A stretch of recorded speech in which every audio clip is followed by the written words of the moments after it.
So there are hundreds, maybe even thousands of videos on how to cook a steak outside on a barbecue. But in this video, I'm going to show you how I do it. And this video is really aimed at people maybe who are just getting into cooking outside, or maybe just come across this video searching how to cook a steak on a barbecue. It's a really simple method, but it gets great results every time if you do it right. And for those of you that are experienced in outdoor cooking, almost none of this is going to be new to you. But stick around, you might find the video entertaining. So we're going to be cooking up a ribeye steak today. And the first step that I take is always to do a dry brine. And if you don't know what a dry brine is, basically it's taking salt, applying it to the meat hours in advance, even overnight. The salt draws out moisture. That moisture, including the salt, gets drawn back into the meat. It has a couple of different benefits, but for me, the main one is that you're not just going to have salt on the surface of your steak, you're going to have flavor or salinity or saltiness all the way through. It can make meats more juicy, but really I'm just looking to get a lot of flavor into the steak. So I'm going to take a baking tray with a rack.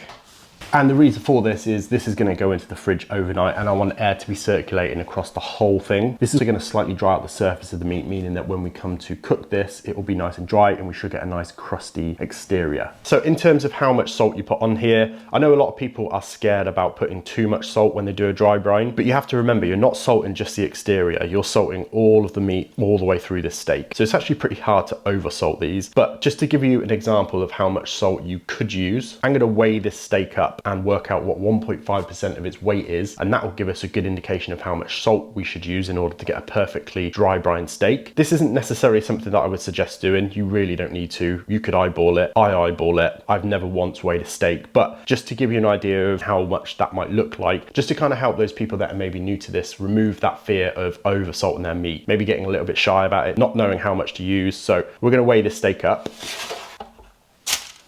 So this steak weighs 361 grams, and 1.5% of that is about 5.43 grams. I'm using Diamond Crystal kosher salt because that's normally the salt I'm using when I'm cooking. And now we are just gonna salt our meat. And obviously if we were just gonna whack this into a pan right now, there's a good chance that this might be too salty. All the salt's on the surface, but we're not gonna do that. And that is what it's looking like. So from here, I'll put this into the fridge for a minimum of 4 hours. I like to go overnight, so we're actually going to cook this tomorrow. That's going to allow plenty of time for the salt to get into the meat, meaning that we'll have a nice salinity all the way through every slice. It's also going to give a little bit of time for that surface to dry out so we can get that nice crust. So we'll put this into the fridge, minimum 4 hours, ideally overnight. 24 hours later, the dry brine's done its job. You could tell that because you could no longer see the salt. We're ready to take this outside and get this onto the barbecue. So today I'm going to be cooking my steak on my Weber. And I'm going to go for a pretty easy approach. Running out of charcoal. So you might be wondering why I'm not putting a chimney of charcoal in here, and that is because I'm effectively going to be reverse searing this steak. So I want to start off with a pretty cool Weber temperature to begin with. I just want a few coals going whilst I initially smoke this off, but you'll see that in a bit. So we're going to let a couple of these coals catch for a little bit and come back. So this charcoal's starting to look good. Pretty confident it's putting off enough heat to slowly start to cook my steak. And really you can cook your steak to an internal temperature of whatever you like, as quickly or as slowly as you like. My preference is to do it slowly with a nice chunk of wood. I've got some pecan here, and the reason I do it slowly is to get as much flavor and smoke into the steak as possible before I sear it off. So as I say, we're going to go for a bit of a reverse sear, and really what that means is we're going to cook it slowly, indirect for some time, take it to about 120, 115, 120 internal temperature, and then sear it off over some hot coals at the end. I'm going to nestle in my little bit of pecan, which in the time it's taken me to go and grab this steak is already smelling delicious. We're going to go on with our nice dry ribeye. Going to get this lid on, open these vents up. I'm going to lock in my Chef's Temp Pro Temp S1 and pretty slowly bring this Weber up to a temperature of around 225 Fahrenheit-ish. As I say, I want it super smoky. I don't want this steak to cook too quickly. I want some good color, some good flavor before we get to actually searing this off and getting a crust. This is slowly going to creep up. I'll keep an eye on this from my phone in my Chef's Temp app. And really, this is going to take as long as it's going to take for this steak to get to an internal temperature of around 120 Fahrenheit. So we'll come back in a bit. Right, so this steak has been going for about 45 minutes, 50 minutes, something like that. And it's temping on the internal around 116. So we are going to take this off. Got some nice smoky red color to it, and set this aside. I actually put on an extra piece of wood, but now we're going to get these coals really fired up. You could just take the lid off and let it naturally come up in temperature, but I don't want the steak resting for too long, so I'm going to use my blower to really push the temps on this. That took about 45 seconds or so. Time to get our steak on and sear it. And we only want to take this up to about 130.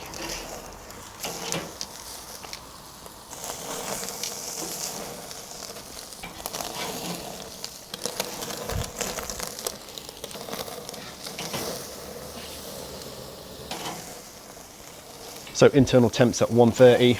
We're going to take this off, take it inside, let it rest. So bringing this inside to rest, it's got a nice color on it. It smells incredible. A nice long, low and slow peak and smoke with that little sear off at the end. So we're just gonna let this rest down for 10 minutes max. It really doesn't need that long of a rest. I think this is ready to slice into. So I'm just gonna go all the way across and I'm gonna angle my knife slightly as well.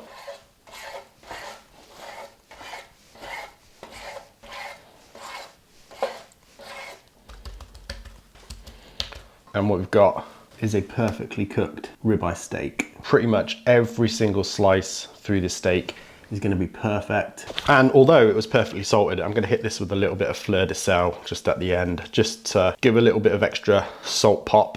End to end, nice smoky flavor on it. A little bit of graying around the edge from that sear at the end, but overall, I think that looks really, really good. Yeah, I think that looks really nice. Nice and juicy, good fat render. Let's see how it tastes.